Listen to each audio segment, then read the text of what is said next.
Hey, everybody. Welcome. I'm glad you're here. I'm glad you're with me.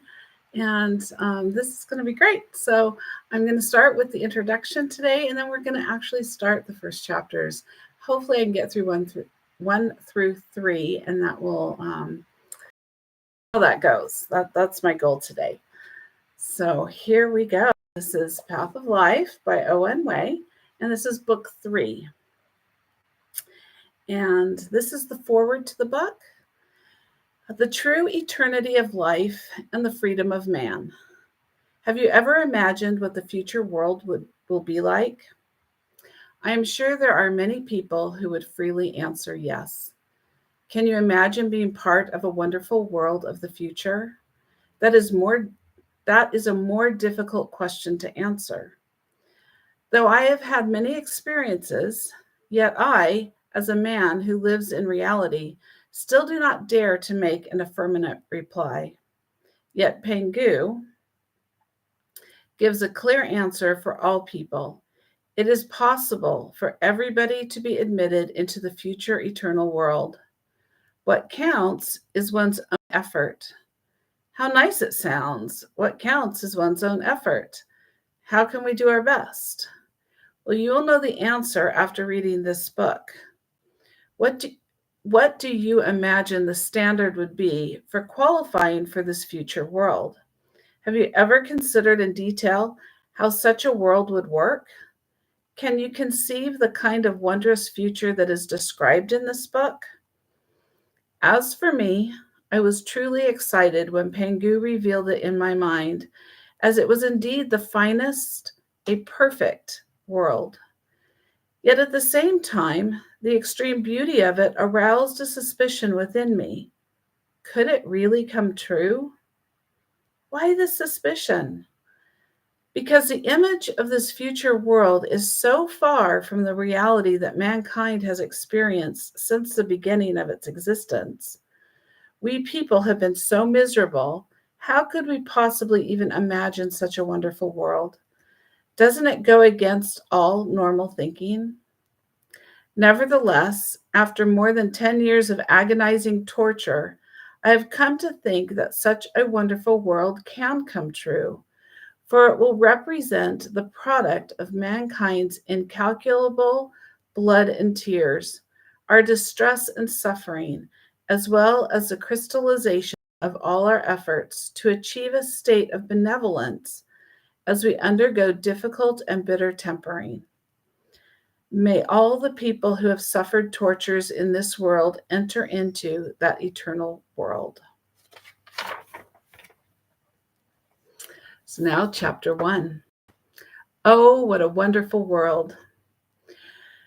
The new year was approaching.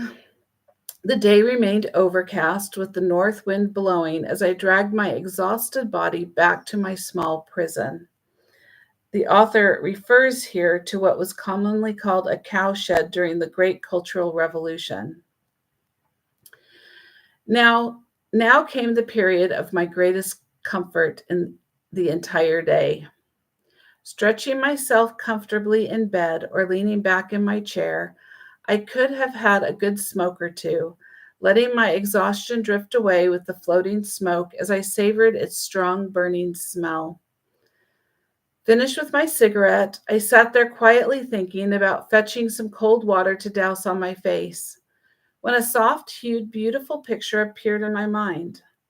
Immediately, I gave up the idea of washing. I would be dusty again in another 10 hours anyway, so what's the difference? What difference did it make? There was a stretch of fields and rolling hills on which peach and plum trees were in full bloom, with pink, snow white, and light yellow blossoms against the background of green leaves. A soft golden light illuminated the entire scene. Everything appeared tranquil and harmonious. In small groups, men and women in colorful clothing were going spring sightseeing, flitting like butterflies in a world of flowers, playfully hiding among the blossoms.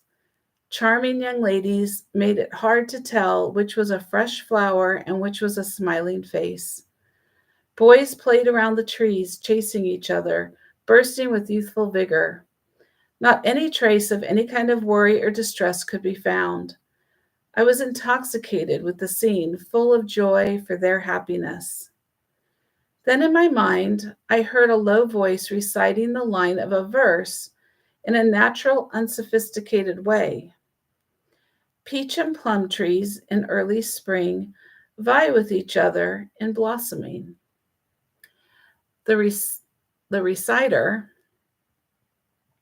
explained, This will be the wonderful future this will be the wonderful future world. I remained still, not wanting to say anything lest I disturb that fine, peaceful image, the likes of which I had never seen before, or definitely wanted to see more of. A few minutes later, it changed. The light became brighter with a silvery, whitish tint. There were green hills, blue waters, pavilions in the yards. What attracted me most, however, were groupings of lotus blossoms like banquets, like bouquets, appearing in the water. Some of them were as red as punto peaches, others as white as condensed tallow. Some seemed to be smiling, some were still only buds. A light breeze was blowing faintly, rippling the blue lake water, making the lotus leaves dance. The inciting breeze carried with it the scent of flowers, gladdening the hearts and refreshing minds. I could not help drawing a deep breath myself, as if I too were by the side of the pond, where the cool breeze stirs up ripples with the scents of lotus. Elders in high spirits, well-mannered middle-aged men, attractive girls in colorful dresses, innocent, lovely children, all were present in this beautiful park, some leaning against a railing while gazing into the distance, some singing into the breeze, some sitting under trees fishing, some out in boats collecting lotus seeds. Spread around were waterside gazebos of various shapes, octagonal, hexagonal, circular, in which sightseers in twos and threes were sipping tea and enjoying the lotus flowers, carefree and content. Whenever people met each other, it was always with a genuine smile. In my mind, another line was recited. Lotus flowers issue whiffs of delicate fragrance in midsummer. Then the voice said, Before I showed you a spring scene from the future world, now we have shifted to a pleasant scene of summer. Aren't the days sweltering hot during the height of summer? I could not help asking it, thinking he wouldn't interrupt my viewing at such an important scene. How can those people stay so neatly dressed with the least bit of perspiration? In the future world, it won't be that hot in summer. Some light clothes will be suitable for everybody. Oh, I was carried away. He went on, Yellow flower, and I love each other dearly. A line full of deep and lasting feelings. As soon as it was recited, golden chrysanthemums came into being all over the hills and fields, tinting the vast expanse of land with their hue. Which were chrysanthemums? Which were ripened rice plants? Nobody could tell. Truly, this was a jubilant scene of a bumper harvest. With the chanting of this line, excitement mixed with surprise stirred within me. Hey, my old friend, isn't this the very poem I once composed? Why are you stealing it? I could tell he was beaming.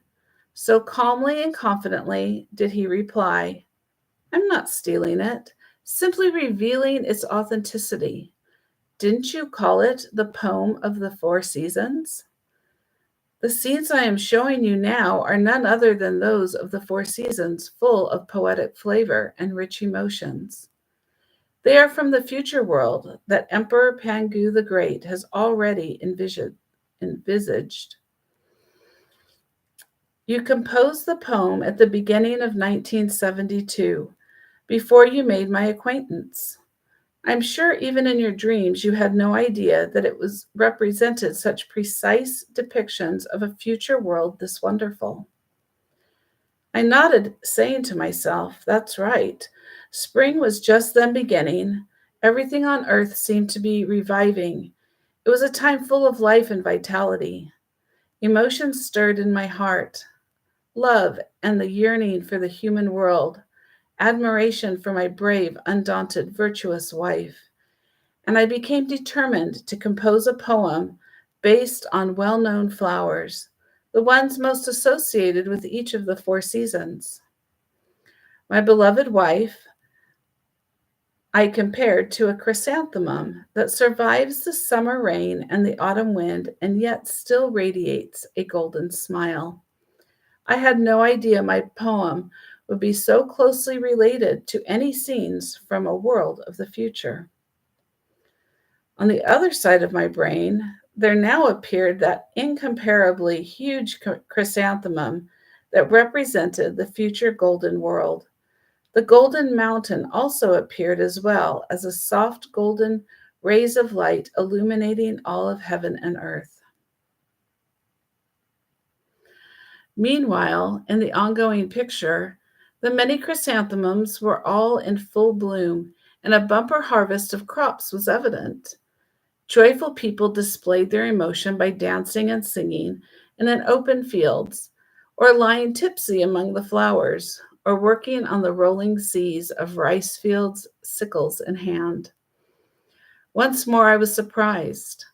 Hey, my old friend, why is such a primitive and backward tool still used in so wonderful a world?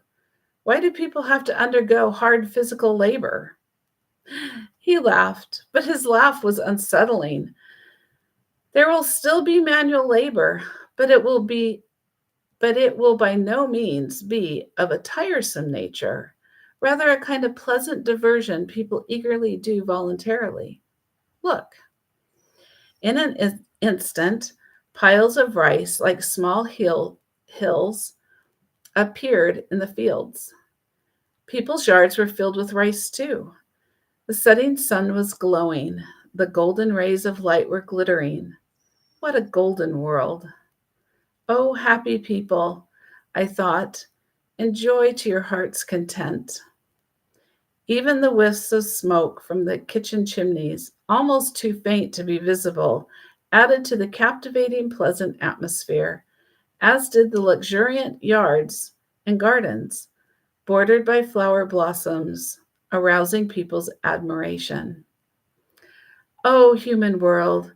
It actually was the real human world. I wish everybody in this world to be admitted into that world.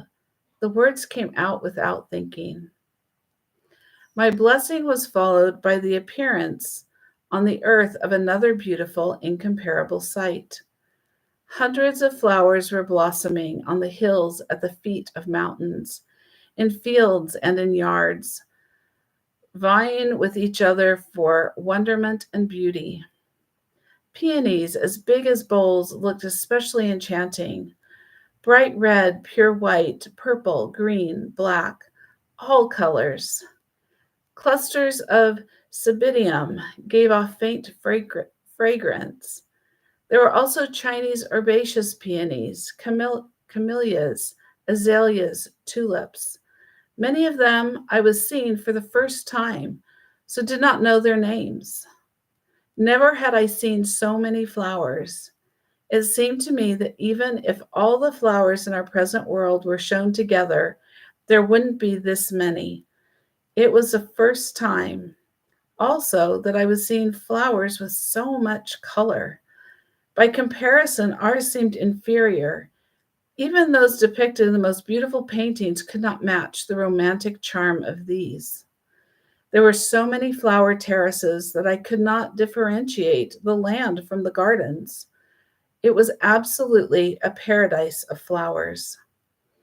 What attracted me most were those imperial crowns on the terrace gardens, glittering chrysanthemums in the shape of round bowls made of pure gold. Amidst this wide ocean, here and there, seemingly at random, red and white plum blossoms serve to embellish the scene with their distinctive flavor. Mingling together with this sea of flowers were the joyful people. This is, once again surrendering their aroma, a host of plum blossoms. My guide said to me in a genial way, but the line I wrote was only to describe winter plum blossoms surviving the frost and disdaining the snow. I was a bit astonished. Where does the scene come from where hundreds of flowers are in bloom? Yes, how can the winter you are in now have a scene with all these flowers vying with each other with their blooms? What you are seeing now is the remarkable winter of the future world. He explained. After a bountiful harvest, it will turn a bit cold, but no ice or snow anywhere.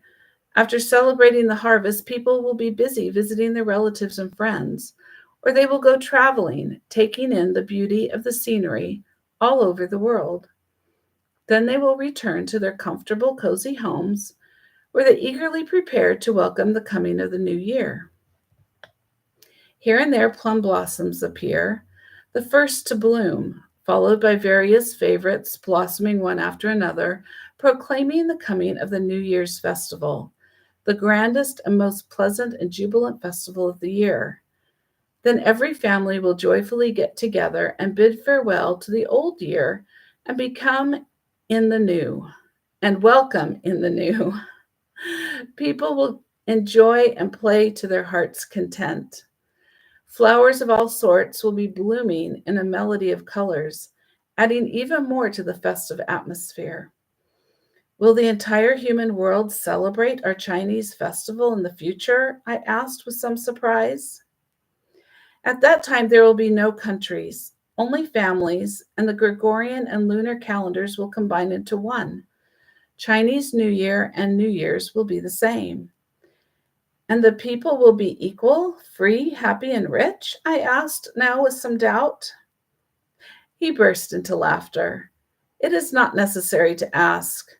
Yes, this is the wonderful human world with real equality, real happiness, real freedom, and utmost abundance.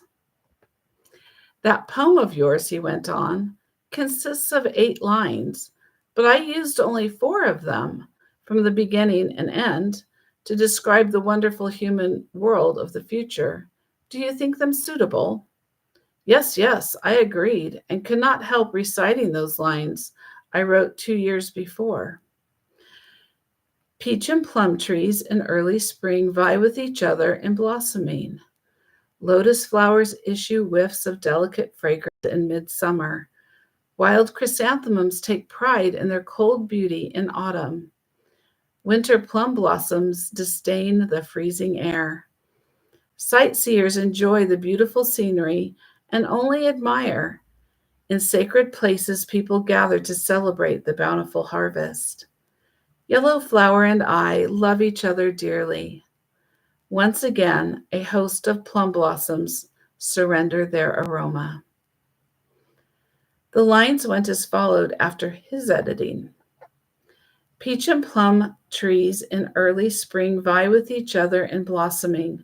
Lotus flowers issue whiffs of delicate fragrance in midsummer. Yellow flower and I love each other dearly. Once again, a host of plum blossoms surrender their aroma. Listening carefully, I felt it better knit, more lucid and lively, but I was puzzled. Can this be another coincidence? Or do I really have some relationship with Emperor Pangu the Great? How can there be so many coincidences in one person's life? He counter-questioned. Now that you and I are together every day, is that also a coincidence happening every day? I muttered in spite of myself. Yes, coincidence exists in necessity. Without necessity, no coincidence. How could necessity come into being if there was no coincidence? How many coincidences make a necessity? That's right. You will save yourself much trouble if you can comprehend things in this way. He spoke with a tone of approval. Ah, I sighed faintly. It doesn't really matter that much whether I am him or not. What I hope is that this wonderful human world will come into being as soon as possible, provided that the people in this present world can be admitted into that marvelous paradise and live there. I would willingly do whatever I am asked to do without hesitation. Why do you sigh? That wonderful world, which represents a genuine communist society, will definitely happen. And you definitely will be the first to enjoy that great happiness, as you are the most miserable and most distressed person in the present world. Keep that marvelous human world in our mind. It will bring you hope and courage, and also convey hope for the rest of humanity.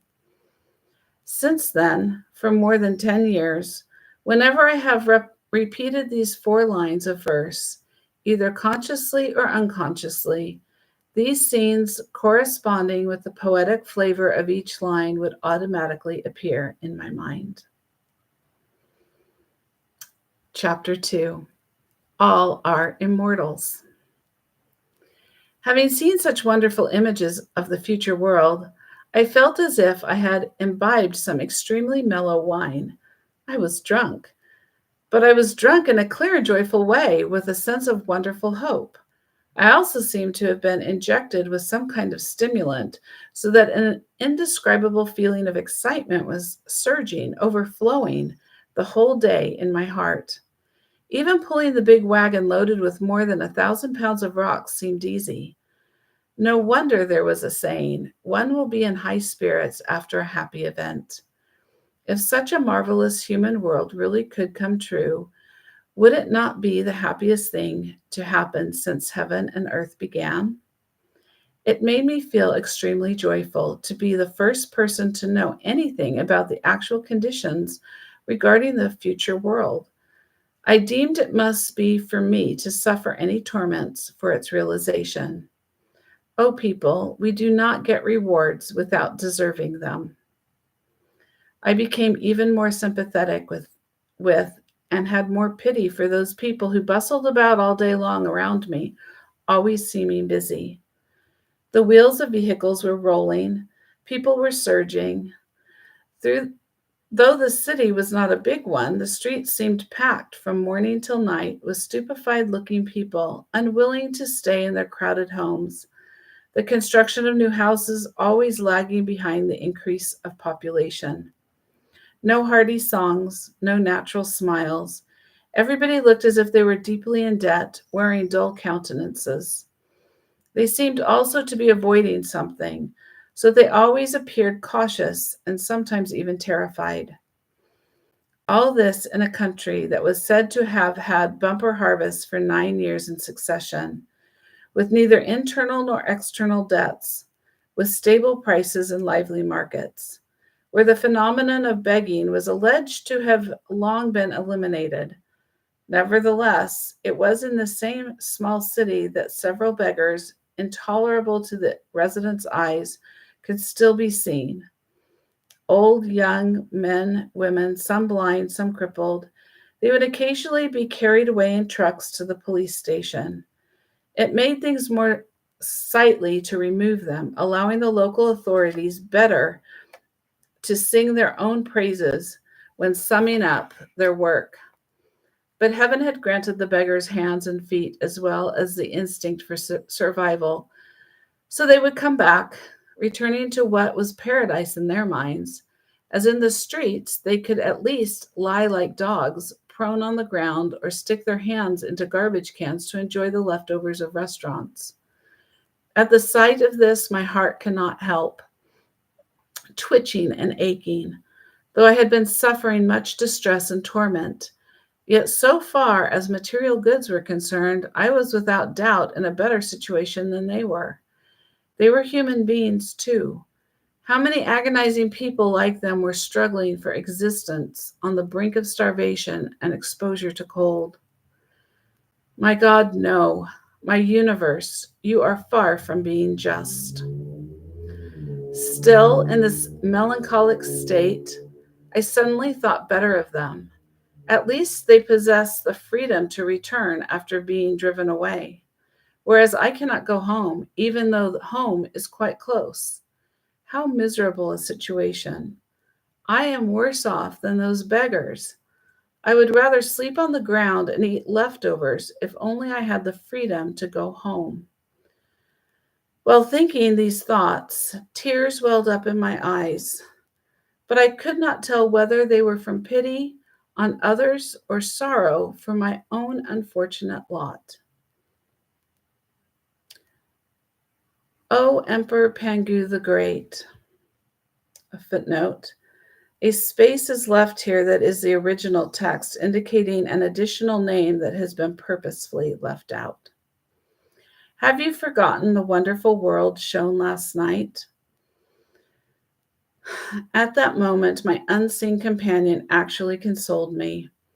In that near future, you, together with those others, will be admitted into that beautiful world, and from then on, there will be no more distressful people, ever. Really? Yes. Then I will, on every occasion, treat all beggars throughout the world as honored guests.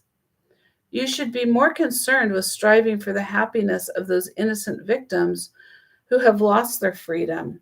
He was speaking frankly. I replied with hesitation, Of course.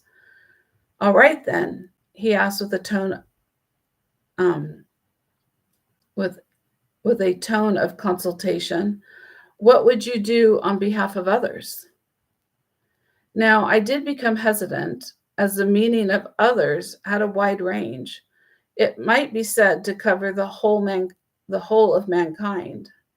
Should I let those sinister and ruthless people who had been persecuting me also be admitted into that sacred and wonderful world? Should I let the political swindlers and whoremongers who had pushed humanity into untold suffering tarnish that holy and pure place? Should I let those bastards, scoundrels, and evildoers who had committed murder and arson, jeopardizing people's lives and properties, also enjoy it?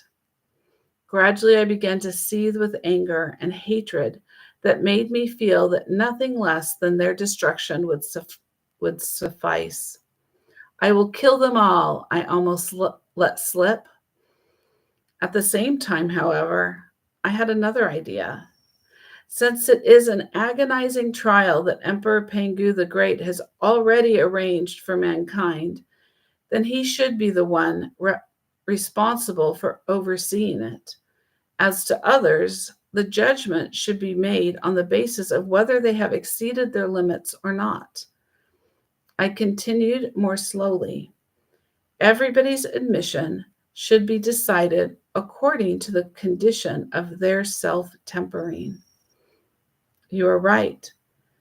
It is a complex problem with complex solution.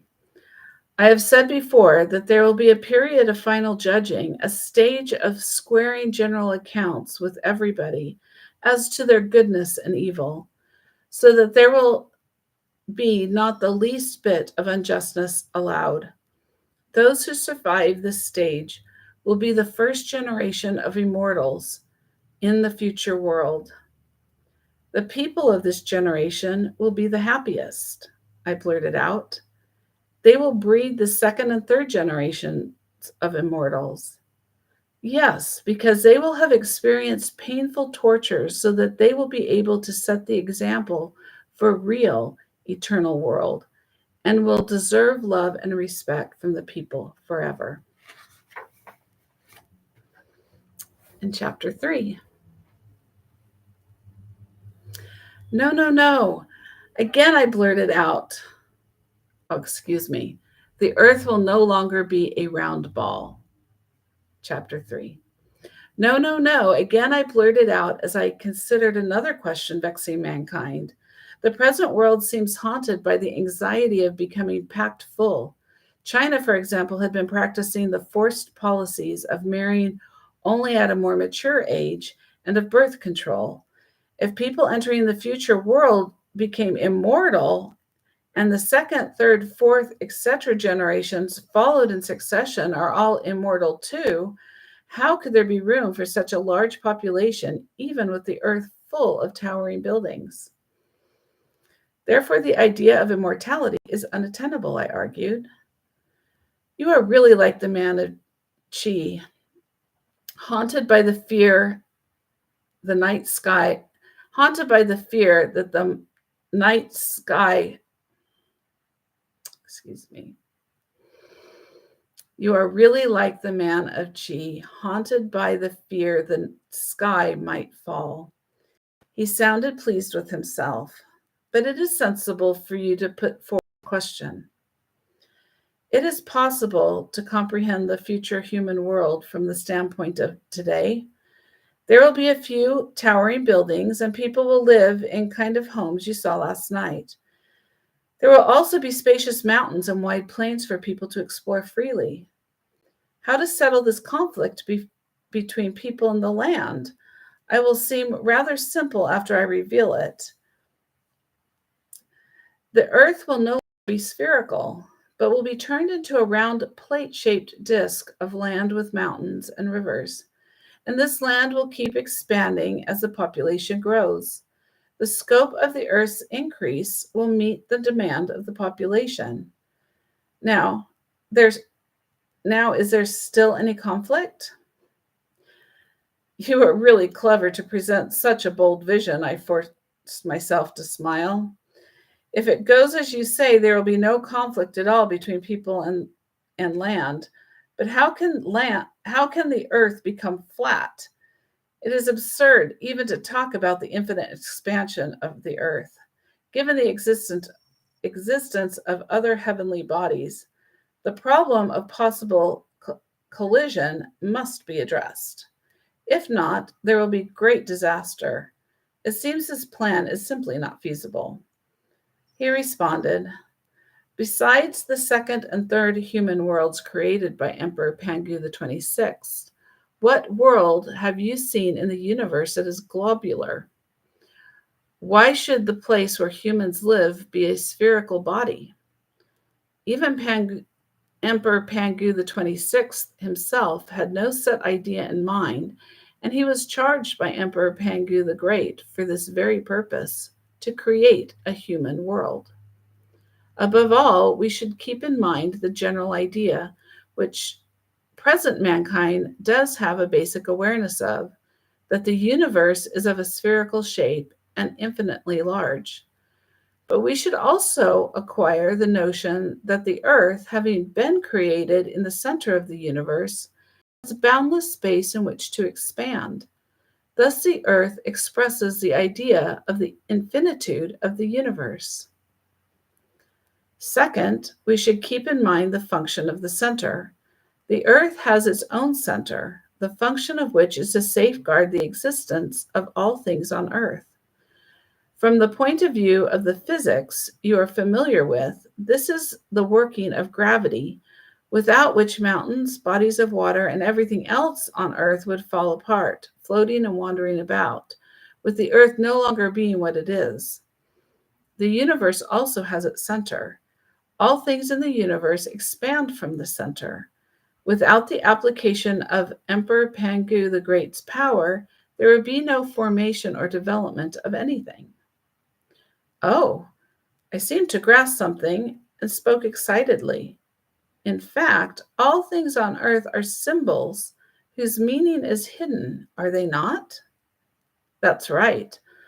Although the earth has only one center, the earth, is divided into hundreds of countries and regions, which means that human society on earth is also divided into hundreds of centers. This now seems normal. So whoever intends to destroy or to change this abnormal phenomenon would become a target of public criticism, while whoever devotes himself to safeguard it becomes a national hero respected by all. Therefore, the human world has always been in a state of falling apart, which is the greatest tragedy of mankind. In the future, the borders of countries and nationalities will no longer exist, and a real unified situation will come into being. Just think how much wealth will be added to the world just by saving on military expenditures. After a moment, I said, "Yes, that is certainly a marvelous thing. No more wars means no more wars between peoples. This is the ideal we humans have been longing for day and night. But it is by no means an easy task, especially at the present, with the difference between countries getting greater and greater. The rich becoming richer, the poor poorer, and the rich countries are unwilling to give free aid to the poor countries, while the latter are apt to assume that the richer nations want to encroach on their sovereignty. If the poor resort to force, disaster follows. It seems that the world cannot be unified. Now I became anxious. A brutal process is needed before the unification of the world can be realized. However, if Emperor Pangu the Great can create such a tumultuous world, he will, on all accounts, be able to deal with it. Have you forgotten what I told you about the present day world being one of painful tempering? When the agonizing tempering is over, the human world will be unified. How can I forget? I still remember when you said that everybody has the ability to choose their own course in life. What I worry about is that it will not be until after someone has made use of this potential to bring disasters to mankind that he will be punished. He answered, "Do you know the saying, things will not vanish after death? Normal death will still exist until the future world comes into being. Then no one will die anymore." Abruptly, I was struck by a strange feeling, but did not know why. It was as though I feared that daily life would lose its normal order. Quickly, I put in, "If only you wouldn't change things immediately. Let all that needs to die, die. But if the normal phenomena that mankind is used to should suddenly be altered, people would feel terrible shocks." "All right, I'll do it according to your advice. Let mankind experience a slow process of change." He seemed to be speaking frankly, adding, You won't regret this, will you?" After pondering a moment, I answered calmly, "I will never feel regret as long as the majority of people can be admitted into that wonderful eternal world." With the passage of a very long 12 years, this world has turned out truly to maintain the normal state of the past in progressing slowly. The phenomena of birth, aging, illness, and death have not changed in the least. If things continue like this, when will the happy time for mankind come into being? I have recalled that conversation many times and terribly regretted it. Perhaps if I had believed at that time that what I said would take effect, it would have been better to make earth-shaking changes in the human condition, even if only to give people a shock.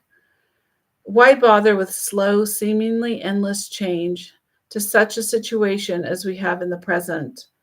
Often I have reproved myself, feeling compunction. "All right," the voice said, with what I fancied was a sly smile. "Wait and see. But now you should have a glimpse at how the land of the future will look." In an instant, a scene of matchless charm and beauty emerged in my mind. A vast expanse of fertile fields, green hills, and clear waters, with birds singing and flowers giving forth their fragrance. Magnificent flower gardens were artistically arranged here and there among the trees and houses. Interestingly shaped peaks rose tall and graceful.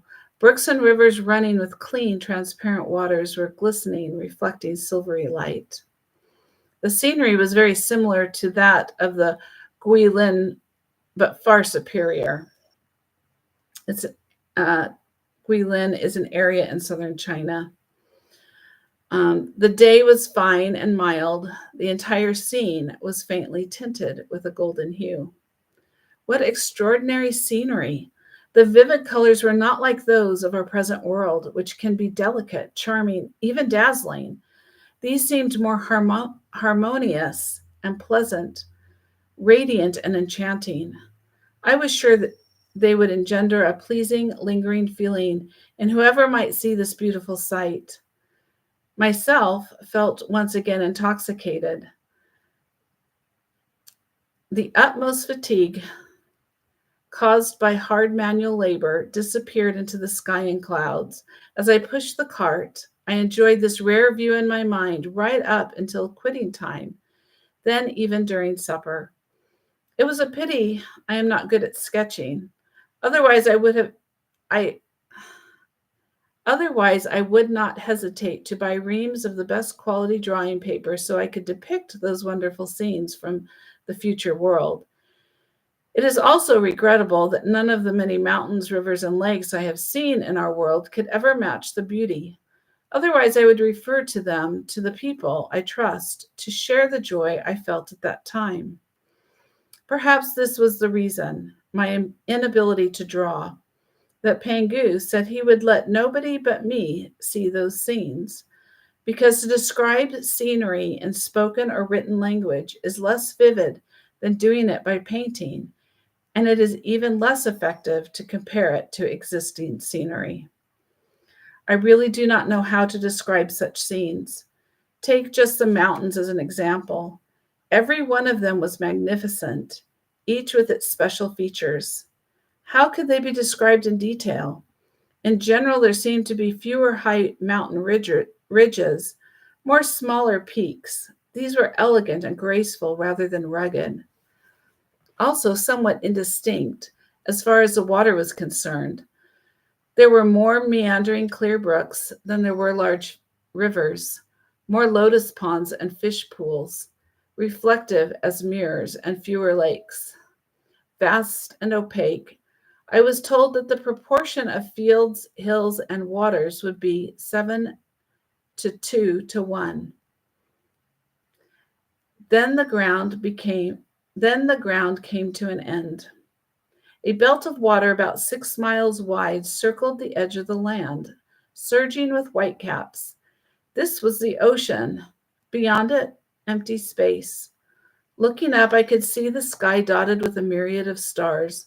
Looking down, one stared into pitch dark, unfathomable space. Future people would be able to travel to the very edge of this ocean to behold the views, which were beyond comparison, by taking a boat or merely going on foot, walking on water.